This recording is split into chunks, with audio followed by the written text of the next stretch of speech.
quiero que tratemos de entender por qué Israel está hoy bajo amenaza una vez más. ¿Cuál es el eje que está detrás de esta gran amenaza y de esta gran afrenta que está enfrentando Israel? Justamente en la semana en la que se cumplieron 10 meses del ataque del 7 de octubre, del mayor pogrom sufrido por el pueblo judío desde el Holocausto. Aquí el frente, por supuesto, tiene un eje, o mejor dicho, el eje tiene una cabeza muy clara que es la República Islámica de Irán, una vez más amenazando de forma directa a Israel. Para entender cómo llegamos hasta acá y para entender cómo podemos salir de esta situación o qué es lo que se puede esperar hacia adelante, hay varias cosas que hay que tener en cuenta. Primero, un poquitito de contexto para que se comprenda cómo es que llegamos a esta hora tan crítica que estamos viviendo y a estos días que vienen siendo realmente tan angustiantes con todo lo que implica prepararse para la posibilidad de sufrir un ataque, incluso para un país como Israel, que vivió desde el mismo día de su independencia acechado y amenazado por enemigos que desde ese mismo momento empezaron a atacarlo de forma incesante. Acá hay un antes y un después de dos golpes muy fuertes, dos golpes, te diría, realmente dolorosos y hasta te diría humillantes que sufrieron tres enemigos centrales de Israel. Por supuesto que uno es Irán, el otro es Hamas y el otro es Hezbollah. Hay que remontarse para comprender esto, sobre todo te diría a lo que ocurrió en Magda al-Shams el 27 de julio. Ya han transcurrido 2 semanas de aquel fatídico fin de semana en el cual un grupo de chicos estaba jugando al fútbol en los Altos del Golán, en esta localidad ubicada en los Altos del Golán, y así como jugaban al fútbol, como se juega en cualquier ciudad del mundo, tranquilamente, un fin de semana, cayó un cohete lanzado por el grupo terrorista Hezbollah. Uno de estos cohetes que hay que decirlo, lanza Hezbollah contra el norte de Israel de forma incesante desde hace ya 10 meses, porque los ataques de Hezbollah comenzaron al mismo momento en el que jamás decidía lanzar su mayor ofensiva contra el Estado de Israel aquel 7 de octubre. Lo cierto es que desde ese entonces Hezbollah comenzó a atacar. Esos ataques de Hezbollah que aproximadamente, para dar una cifra aproximada, constituyeron desde el 7 de octubre hasta acá el lanzamiento de 6.900 cohetes, provocaron, habían provocado hasta ese momento 30 personas asesinadas, 30 asesinatos en el norte de Israel, 250 heridos, 741 incendios, 138 hectáreas de bosque afectadas y lo más terrible de todo, junto con los asesinados, que insisto, hasta ese momento eran exactamente 30, 62.000 personas habían tenido que dejar sus casas. Escuchan de lo que estamos hablando, ¿no? Porque es algo que habitualmente se pasa de largo cuando se refiere a este conflicto que se está viviendo en este momento en Israel y en todo Oriente Medio. 62.000 personas tuvieron que dejar sus casas producto de los incesantes ataques del grupo terrorista Hezbollah. Ese es el contexto en el cual el 27 de julio, cuando un grupo de chicos estaba jugando al fútbol en Magdal Shams, cae uno de estos cohetes de Hezbollah que no logra ser interceptado por la cúpula de hierro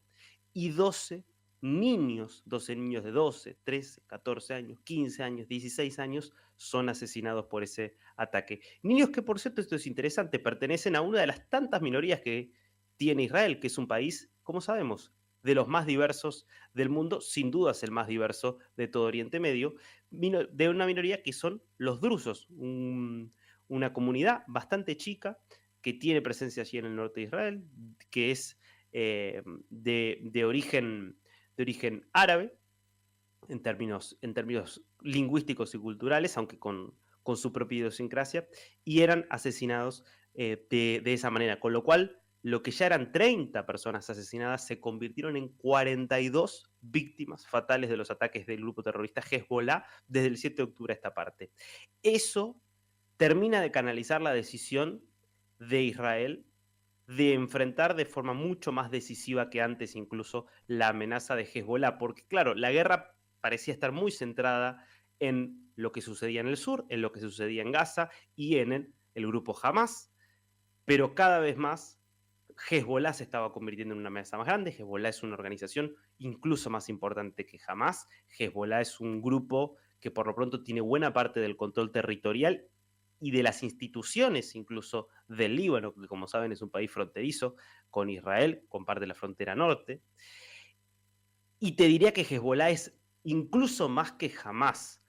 una extensión de la Guardia Revolucionaria iraní. Es directamente una creación de Irán, a diferencia de Hezbollah,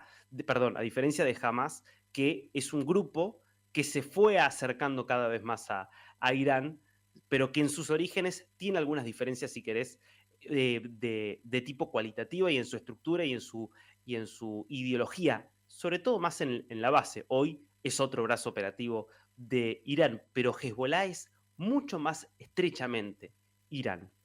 Eso lleva a Israel a la necesidad de realizar una serie de ataques que serían cruciales y que, te decía hace un ratito cuando comenzaba un poco este desarrollo, terminan asestándole un golpe letal a estos tres enemigos de Israel, que son Irán, Hezbollah y Hamas. El primero de estos golpes se produce el 30 de julio, un ataque clave que realizan la Fuerza de Defensa de Israel sobre Beirut, la capital del Líbano, en el cual muere Fuad Shukar, uno de los principales jefes militares de Hezbollah. Te diría casi la mano derecha del líder supremo de esta organización, que es Hassan Nasrallah. Esta muerte supone un golpe letal, sin dudas, para Hezbollah y para toda la organización militar que desarrolla Hezbollah, que desde ese mismo instante jura venganza, jura responder al ataque israelí, y es por eso que lo que suena inminente es una gran respuesta por parte de Hezbollah, que probablemente dé lugar a la necesidad de Israel de intervenir quizás incluso en el territorio, en Líbano, algo que venía tratando de evitar por todos los medios, principalmente por el desgaste que implica, al mismo tiempo que todavía continúa la guerra en Gaza, del desgaste enorme que están llevando adelante los soldados israelíes, que recordemos, es una fuerza militar enormemente preparada, pero cuyos soldados son en su mayoría voluntarios, no son soldados profesionales que viven de esto como puede ocurrir quizás en otros países, sino que son voluntarios con una instrucción militar que dejaron sus trabajos para sumarse al ejército y defender la patria, que obviamente está claramente en peligro existencial, como quedó muy demostrado hace 10 meses. Ese ataque, entonces, es una de las razones por las cuales se espera, si es que no ha ocurrido ya, un gran ataque de Hezbollah. Ahora, no fue el único golpe que sufrió este eje que te decía tiene como cabeza a la República Islámica de Irán, porque así como el 30 de julio se realiza este ataque, el Líbano, en el cual muere Fuad Shukar, el 31 de julio, al día siguiente, mientras se encontraba en Teherán, fue asesinado Ismael Haniyeh, el jefe máximo de Hamas, el responsable político último de las atrocidades ocurridas el 7 de octubre por parte de este grupo terrorista contra más de 1.200 ciudadanos israelíes y ciudadanos de muchísimos países del mundo que fueron también víctimas de aquella atrocidad. Haniyeh, jefe del buró político de Hamas, desde hace varios años vivía en el extranjero, venía siendo agasajado habitualmente por los distintos socios que tiene el terrorismo islámico, su residencia habitual era Qatar. Como sabemos, Qatar ha jugado siempre como un factor esencial para entender el financiamiento del terrorismo en todo Oriente Medio, y el financiamiento y la propagación de las ideas islamistas más radicales. Atención ahí con el papel que ha tenido siempre la cadena Al Jazeera, central para entender también buena parte de la instalación y de la difusión que han tenido las ideas anti-israelíes y antisemitas en buena parte del mundo por la potencia que tiene comunicacional Al Jazeera. Vivía habitualmente en Qatar, pero solía viajar a Irán, solía ser recibido también por Recep Erdogan, el presidente de Turquía. Quiero decir, era una figura bastante que visitaba los socios habituales del terrorismo. Y había ido a Irán para presenciar la jura, la ceremonia de asunción del nuevo presidente de Irán. Ustedes saben que quien Mohsen Rezai, que era el presidente de, de, de justamente Mohammad Raisi, Raisi, que era el presidente de Irán y que murió en un accidente hace algunos meses, en un accidente de helicóptero, tuvo que ser reemplazado, hubo elecciones y las elecciones las ganó Masoud Pezeshkian. Pezeshkian asumía justamente la presidencia, había asumido la presidencia ese 30 de julio, un día antes, en realidad fue el mismo 31 de julio, el mismo día en el cual terminaría siendo asesinado Ismail Haniyeh. Bueno, él estaba asumiendo la presidencia, Haniyeh obviamente fue a ofrecer y a rendir pleitesías a sus jefes, por eso es que estaba allí en Teherán, ya había asistido a la ceremonia en el Parlamento y había ido a un recinto especialmente diseñado para albergar huéspedes de la Guardia Revolucionaria de Irán en Teherán. Bueno, nunca imaginó que 2 meses antes, por lo menos 2 meses antes, alguien había puesto una bomba allí. Una bomba que se podía detonar a distancia y que se detonó esa misma noche, ese 31 de julio, matando a Ismail Haniyeh y dejando también muerto a su principal custodio. Un golpe que jamás, nunca imaginó y que tampoco imaginó la República Islámica de Irán. Ese golpe, que sin dudas provocó un daño importante a la organización terrorista Hamas, que mostró la enorme capacidad, vamos a decir, de Israel. Obviamente Israel, cuando se trata de este tipo de operaciones, nunca se hace cargo públicamente de haberlas realizado, pero está claro que fue una operación israelí que la verdad es que hay una historia ya muy larga desde la creación del Estado de Israel, de un esfuerzo sistemático del Mossad y de las distintas fuerzas de seguridad israelíes de hacer rendir cuentas a aquellos que han causado atrocidades y matanzas contra Israel o contra el pueblo judío. Quien lo sufrió, lo han sufrido varios, pero por supuesto tenemos el caso de muchos jerarcas nazis que fueron cazados y llevados a juicio en Israel. Tenemos el caso también, por ejemplo, de muchos de los que cometieron los asesinatos de los atletas israelíes de los Juegos Olímpicos de Múnich en 1972. La gran mayoría de ellos también terminaron siendo buscados uno por uno y ajusticiados. Y tenemos el último caso que podemos mencionar, el de Ismail Haniyeh. Claro, para Irán esto fue una humillación extraordinaria. Imagínense, Irán, un país que tiene como uno de sus objetivos centrales que Israel desaparezca del mapa, que Israel desaparezca de Oriente Medio para seguir propagando su ideología islamista por todo Oriente Medio. Y sabemos que aparte Irán tiene una rivalidad con otros países islámicos, como por ejemplo es Arabia Saudita, y donde hay una lucha por ver quién es el país que se convierte en el país hegemónico dentro del mundo islámico. Y lo que tiene claro Irán, que busca ocupar ese papel, es que si Irán daña a Israel, si Irán logra golpear a Israel, que representa exactamente todo lo contrario en términos de valores y en términos esenciales a lo que es y a lo que pretende ser la visión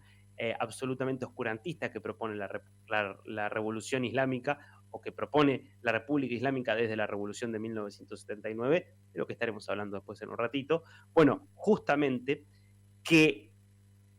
ese país que financia organizaciones terroristas a través de la Guardia Revolucionaria en todo Oriente Medio para atacar a Israel, que logró obviamente llevar a Hamas a atacar a Israel el 7 de octubre, a Hezbollah a seguir atacándolo de la forma en la que te contamos, a los hutíes, otro grupo terrorista, pero que actúa en otro país, que es Yemen, a también atacar, a milicias que tienen presencia en Irak y en Siria, de vuelta a atacar a Israel. Si ese país que se presenta como el mayor problema para comete semejante fracaso operativo, para que recibiendo a uno de los hombres más importantes de su estructura terrorista, que es Ismael Haniyeh, albergándolo y hospedándolo en un hotel en una residencia de la Guardia Revolucionaria, resulta que habían puesto una bomba, nunca se enteró y lo mataron, es una humillación y un golpe tan grande operativo que la necesidad de Irán de decir tengo que responder y tienen que hacer una respuesta fuerte, se volvió, por lo tanto, una amenaza importante para Israel. De modo que estos tres golpes hicieron que jamás, por supuesto, también quisiera responder a la muerte de Ismael Haniyeh. Lo que sucede es que jamás, después de 10 meses de guerra, ha quedado realmente diezmado por Israel. Sigue siendo un grupo que existe, que funciona, que tiene una gran capacidad de daño y que sigue siendo una amenaza latente, pero que no está en condiciones de dar una respuesta de gran escala. Ahora, tanto Hezbollah como Irán sí están en condiciones de hacer una respuesta. Desde ese momento, la sensación que se empezó a vivir es que Hezbollah e Irán podían realizar un ataque en cualquier momento. Es cierto, algo cambió en Irán,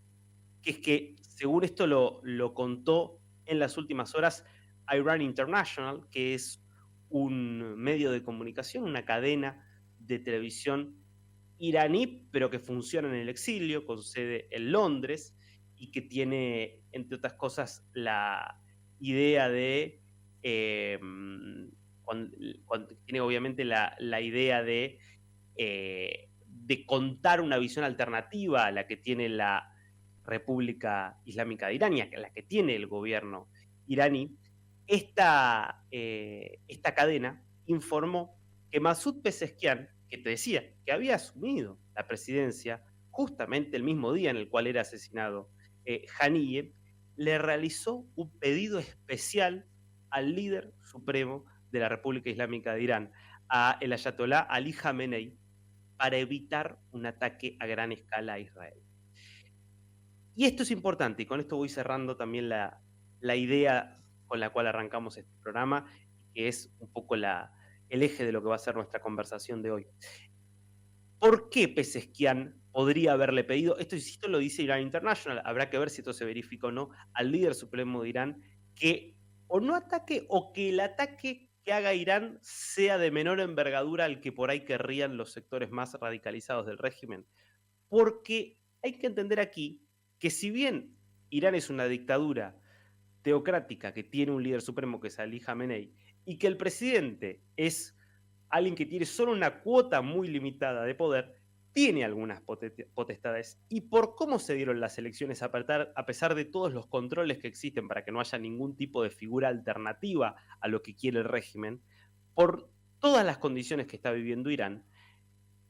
Pezeshkian, el único candidato mínimamente moderado, fue quien terminó ganando esas elecciones. Y tiene una extracción moderada. Y dice, por lo menos, que quiere tener algún tipo de acercamiento a Occidente y que quiere bajar un poco el nivel de tensión en Oriente Medio, a diferencia de lo que quería Raisi, el presidente anterior, y de lo que en principio uno cree que quería también el líder supremo Ali Khamenei. Si esas conversaciones entre el nuevo presidente Pezeshkian y el líder supremo Khamenei dan resultado o no para